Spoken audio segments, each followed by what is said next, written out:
You know, Lenny, people ask me all the time about these gas pumps, and they are interesting. Can you tell me a little bit more about it? Well, I don't know if you recall this or not, Ben. Ben is my son-in-law, by the way. I'm Lenny Lawson, Gateway Ford. I'm the owner of Gateway, and Ben runs everything.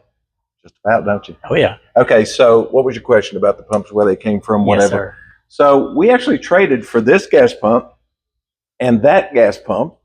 Had a customer come in here several years ago, and he said he wanted to trade his Lincoln Continental for a Ford Focus. No idea why he wanted to do it.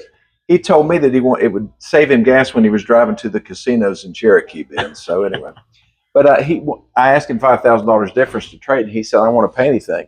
I said, "Well, what else you got?" And he said, "Well, I got some old gas pumps." I said, "Gas pumps? What kind of gas pumps?"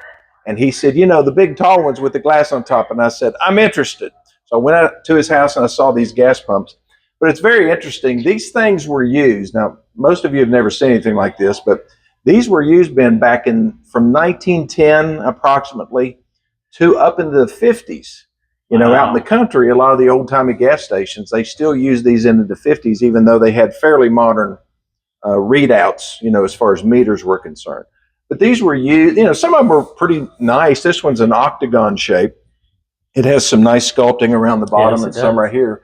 But what they would do is they would use this handle to pump the gas all the way up to the top.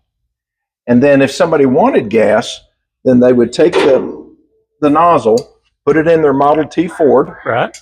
And as soon as they pulled this, it would start dropping. Ooh. And so if they got 6 gallons, then they would stop right there if that's all they needed. And they would charge approximately, back then, about 18.5 cents a gallon. Wow. It's like gravity fed. It's gravity fed. So when the customer would leave, they'd hang this back up, and then they would pump it back up to the top for the next customer. Wow. That's interesting. Right yeah. So, you know, one of the reasons they wanted them to be visible is because people didn't trust the quality of fuel. They wanted to make sure it didn't have any water in it, because water will rise to the top and sit on top of the gasoline. The other thing is they wanted to check the purity of it, because there's nothing worse than having stuff floating around in the gas, because it could stop up the carburetor. Definitely. So, you know, it was a kind of a sales tool as well, but it was a quality issue. So this was more of a decorative pump. Now that one is a little bit more industrial looking, but it was still used. Both of them say Texaco, but it's probable that they weren't Texaco pumps. I mean, there were companies like Texaco, Pure, Mobile, Union 76, you know, all these different companies, all these gas companies were out there, and they would label their pumps and paint them the colors that they that represented the company. Now there's one more pump out here. I don't know if you want to come on out here. Now this is more of an industrial style pump. Somebody decided to restore this pump, and I think it's kind of attractive, but this would have not been on this pump back in the old day. It would have been just like that. Okay. And this would be something that somebody would use at their company, you know, to fill up their company vehicles with fuel.